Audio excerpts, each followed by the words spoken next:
Hello दोस्तों, welcome back to the channel Srishti study point. और उत्तर प्रदेश police भर्ती एवं प्रोन्नत बोर्ड की ओर से पुलिस विभाग में एक प्रकार की और वैकेंसी निकली है। आपको पहले ही पता है कि कांस्टेबल की और सब इंस्पेक्टर की वैकेंसी आ चुकी हैं। कांस्टेबल वाले फॉर्म तो भरे जा रहे हैं, सब इंस्पेक्टर के जो फॉर्म हैं वो 7 जनवरी से भरे जाएंगे। तो यहाँ पर मैं अब बात करूँगी उत्तर प्रदेश पुलिस में कंप्यूटर ऑपरेटर ग्रेड ए के पदों की जो है सीधी भर्ती की वैकेंसी आई हुई है। पूरी वीडियो में आप सबको सब कुछ जानकारी मिलेगी इससे संबंधित। वीडियो अगर आपको अच्छी लगे तो लाइक कीजिएगा, चैनल पर नए हों तो सब्सक्राइब भी कर लीजिएगा। ये देखिए पूरा लिखा है, पुरुष और महिलाओं दोनों के लिए ये भर्तियां हैं, कंप्यूटर ऑपरेटर की हैं। और कितने पद हैं? टोटल जो पद हैं वो 930 हैं। और इन्होंने कैटेगरी वाइज दिखा दिए हैं यहाँ पर। अनारक्षित के 381 हैं, EWS के हैं 91, OBC के 249 हैं, अनुसूचित जाति के हैं 193 और अनुसूचित जनजाति के 16 हैं। और टोटल 930 पद हैं। पुरुष और महिला दोनों इसके लिए पात्र हैं। और जो है रिक्तियों की संख्या बढ़ और घट सकती है, तो एक नॉर्मल बात है। फॉर्म भरने की जो तिथि प्रारंभ होगी सेम वही जो कि सब इंस्पेक्टर के लिए जिन्होंने फॉर्म भरेंगे उनके लिए 7 जनवरी 2024 से स्टार्ट होगी फॉर्म भरने की और शुल्क जमा करने की भी। और अंतिम तिथि 28 जनवरी 2024 है, सेम उसी की तरह। और शुल्क का समायोजन और आवेदन में संशोधन करने की जो अंतिम तिथि है वो है 30 जनवरी 2024। इसके बाद आपको बता दें 400 रुपये आपकी यहाँ पर फीस जाएगी फॉर्म भरने के लिए। राष्ट्रीयता वही है, आप भारत के नागरिक हो। और नागरिकता के अकॉर्डिंग जो भी नियम है उसके अकॉर्डिंग अगर आप भारत के नागरिक हैं तो इस फॉर्म को भर सकते हैं। शैक्षिक योग्यता इसमें क्या है उसको ध्यान से देख लीजिए। इंटरमीडिएट आप किए हुए हों और इंटरमीडिएट में आपके पास फिजिक्स रही हो और गणित ये दोनों रहे हों, ठीक है, फिजिक्स और गणित रहे हों तो आप इस फॉर्म को भर सकते हैं। यानी कि 12th आपने कौन से उससे किया हो, आपने 12th किया हो PCM से, ठीक है। फिजिक्स और मैथ रही होगी और केमिस्ट्री तो रहती है बच्चों के पास। और केमिस्ट्री की जगह अगर आपके स्कूल में कुछ और सब्जेक्ट भी ऑप्शन में रहता होगा तो आप देख लीजिएगा। फिलहाल PCM ही ग्रुप है ये, ठीक है। आपके पास फिजिक्स और मैथ, भौतिक शास्त्र और गणित रही हो। और इसके साथ वही डोएक में O लेवल की आपने परीक्षा का जो कंप्यूटर का सर्टिफिकेट है वो कर रखा हो। और इसके या आपने कोई और परीक्षा इसके समकक्ष अगर आपने उत्तीर्ण कर रखी है तो भी मान्य होगा, ठीक है। फिर ये इसके साथ है यहाँ पर या देखिए, या जो है इसके साथ लिखा है प्राविधिक शिक्षा परिषद उत्तर प्रदेश से कंप्यूटर अभियंत्रण, सूचना प्रौद्योगिकी या इलेक्ट्रॉनिक अभियंत्रण में डिप्लोमा, यह सरकार के द्वारा उसके समकक्ष कोई मान्यता प्राप्त अगर अर्हता है तो आपके पास अगर O लेवल का सर्टिफिकेट नहीं है तो इसकी जगह ये भी चलेगा। लेकिन इंटरमीडिएट आप जो फिजिक्स और मैथ होनी चाहिए।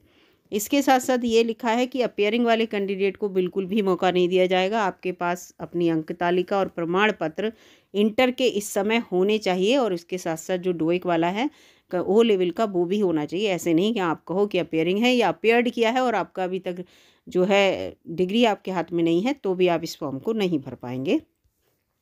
ये सब यहाँ पर लिखा है। अधिमानी योग्यताओं में क्या लिखा है कि आपने प्रादेशिक सेना में कम से कम 2 वर्ष की अवधि तक सेवा की हो, NCC का B प्रमाण पत्र आपके पास हो। और अगर आपने कंप्यूटर हार्डवेयर और नेटवर्किंग में आपने कोई जो है पाठ्यक्रम से संबंधित सफलतापूर्वक कोई परीक्षा उत्तीर्ण की है, अगर जैसे आपने BCA कर रखा है, ठीक है, बच्चों ने, या MCA कर रखा है, या बहुत से बच्चे PGDCA कर लेते हैं तो भी आप जो है इसके लिए आपकी अधिमानी अर्हता में ये आएगी। आयु यहाँ पर लिखिए तो आयु आपकी 18 वर्ष से 28 वर्ष के बीच की आयु आपकी मानी जाएगी। यानी कि आपका जो जन्म है वो 1/7/2095 से पहले और 1/7/2005 के बाद का नहीं होना चाहिए, ठीक है। ये आप देख लीजिएगा डेट ऑफ बर्थ आपकी इसके बीच में आ रही है या नहीं आ रही है। और अन्य पिछड़ा वर्ग OBC SC ST ये तीनों के लिए अगर आप उत्तर प्रदेश के मूल निवासी हैं तब तो आपको आयु में छूट मिलती है, वो भी 5 वर्ष की, ठीक है। यानी कि 28 वर्ष के लिए इसमें है तो 28 और 5 हो गए 33 वर्ष तक कैटेगरी वाले जो हैं इस फॉर्म को भर सकते हैं। और चरित्र और ये सब तो वही लिखा ही रहता है कि 2 शादियां ना की हों, इस तरह से। इसके बाद इसमें शारीरिक स्वास्थ्यता ये है, शारीरिक रूप से स्वस्थ हों। लिखित परीक्षा इसमें पूरा लिखा हुआ है, ये देखिए वेबसाइट ये है, इस वेबसाइट पे जाके आप पूरा देख सकते हैं। लिखित परीक्षा यहाँ पर लिखी है कि आपके 200 अंकों की होगी और कंप्यूटर टंकण यानी कि आपकी जो टाइपिंग है वो भी टेस्ट किया जाएगा। तो लिखित परीक्षा में 2 घंटे की परीक्षा होगी, 160 प्रश्न होंगे और प्रत्येक प्रश्न 1.25 अंक का होगा, क्योंकि आपको 200 अंक जो हैं वो देंगे। 160 प्रश्नों में 200 नंबरों की होगी, तो एक प्रश्न 1.25 का होगा। लिखित परीक्षा में सामान्य ज्ञान आएगा और मानसिक अभिरुचि एवं तर्क शक्ति आएगी और कंप्यूटर आएगा। यानी कि अब आप समझ जाइए, इसमें आपका जीएस आएगा, जीएस के साथ कंप्यूटर आएगा, इसके साथ मैथ आएगी और इसके साथ रीजनिंग भी आएगी। ठीक है, तो ये चीज़ें ध्यान रखिएगा। तो कंप्यूटर, जीएस और ये सब जो हैं, कंप्यूटर की वीडियो तो चैनल पे है ही, और जीएस की वीडियो भी डेली अपडेट करती रहूँगी मैं चैनल पर।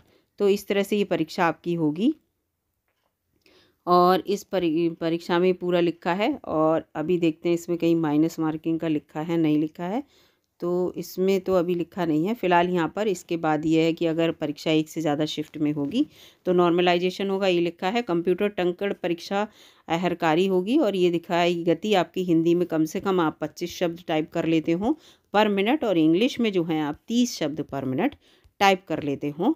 ठीक है, तो इस चीज़ को लेकर आपका जो है ये होना आवश्यक है।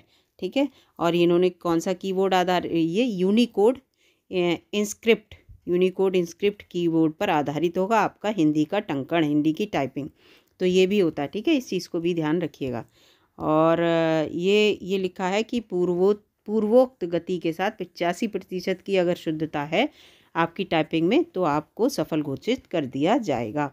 यहाँ पर ये पूरा लिखा है। चयन प्रक्रिया जो है वो उसके बोर्ड के द्वारा ही अंतिम होगी, सूची जो आपकी तैयार करी जाएगी। और ठीक है, इसके बाद वो है, अगर आपके अंक समान होंगे दो बच्चों के तो अधिमानी योग्यता पहले देखी जाएगी, उसके बाद फिर क्या देखा जाएगा, आपकी डेट ऑफ बर्थ। अगर वो सब भी समान है तो अल्फ़ाबेटिकली जो नंबर जिसका ऊपर है वो देखा जाएगा। वो सब जगह ऐसे ही होता है। तो इस तरह से यहाँ पर देखिए, अब ये आरक्षण को लेकर आ गया। 5 वर्ष की है, देखिए एज में अनुसूचित जाति और जनजाति के लिए वैसे 21% होता है अनुसूचित जाति का आरक्षण और 2% अनुसूचित जनजाति का। ओबीसी का 27%, लेकिन आयु में 5% की ही इन्हें छूट मिलती है।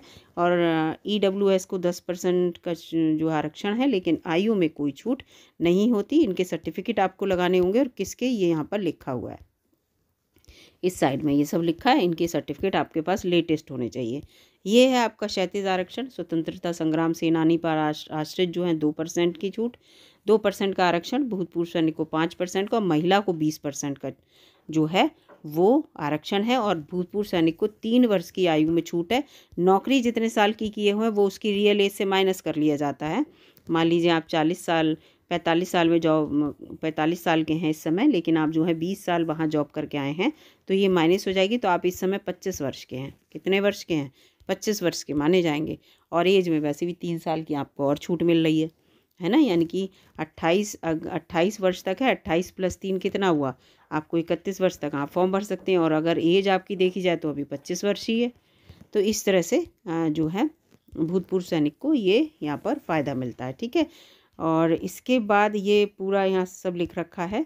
ये कोई इतना आपके लिए इम्पोर्टेंट नहीं है फ़िलहाल। जब आप फॉर्म भरना शुरू करें तो ध्यान रखिएगा, फ़ोटो कैसा जो है किस तरह का होना है, सब होना है वो ये देखिए। ये पूरा लिखा है यहाँ पर, हेल्पलाइन नंबर अगर आपको कोई दिक्कत है फॉर्म भरते समय। फ़ोटोग्राफ के बारे में भी सब लिख रखा है, कितने जेपीजी का और क्या होना चाहिए, सब लिखा हुआ है। ठीक है, तो ये आप अच्छे से इसको पढ़ लीजिएगा। जो इम्पोर्टेंट बातें थी वो मैंने आपको यहाँ पर बता दी। और परीक्षा पे ध्यान दीजिए बस, कि परीक्षा आप जो हैं वो अच्छे से दे पाएँ, क्योंकि वैकेंसी जो है लिमिटेड ही है और बहुत से बच्चे फॉर्म भरेंगे। इसमें 12th मांगा है, लेकिन एक चीज़ अच्छी है यहाँ पर कि इसमें जो है इन्होंने 12th में जो है वो मैथ और फिज़िक्स का क्राइटेरिया जो है बाउंडेड कर दिया है, तो इसलिए ये ठीक है। ये देखिए आपका जो सिलेबस आ गया, सामान्य ज्ञान में तो सब कुछ आता है जो आपने आज तक आर्ट साइड में और साइंस साइड में जिसमें भी पढ़ा है सब कुछ है। मानसिक अभिरुचि में ये देखिए ये आ गया पूरा, पर ये पूरा संबंध और रिलेशन ये सब आ गए। फिर इसके बाद ये देखिए ये आपका तर्कसंग की रीजनिंग आ गई। तो ये सब इसमें है। रीजनिंग तो रीजनिंग होती है, लेकिन मानसिक में मैथ्स भी आ जाती। कंप्यूटर में देखिए ये सब आपका यहाँ पर कंप्यूटर में भी सब कुछ दिया हुआ है। तो ये पूरा सिलेबस भी दे रखा है यहाँ पर सब कुछ। तो इसमें कुछ ऐसा नहीं है जो आपको अलग से देखना पड़े। वीडियो अगर आपको अच्छी लगी है दोस्तों और ये जानकारी सही लगी है तो लाइक कीजिएगा, और इससे संबंधित कोई भी न्यूज़ चाहिए अगर उत्तर प्रदेश पुलिस भर्ती से रिलेटेड तो कमेंट ज़रूर कीजिएगा। मैं उससे संबंधित वीडियो ज़रूर चैनल पर अपलोड करूँगी, और इसके जो सिलेबस से रिलेटेड वीडियो भी चैनल पर अपलोड करती रहूँगी, चाहे वो किसी भी परीक्षा से रिलेटेड हो। आप देख लीजिए, आपको ज़रूर फ़ायदा मिलेगा उस वीडियो से। मिलूँगी अगली वीडियो में, तब तक के लिए नमस्कार दोस्तों।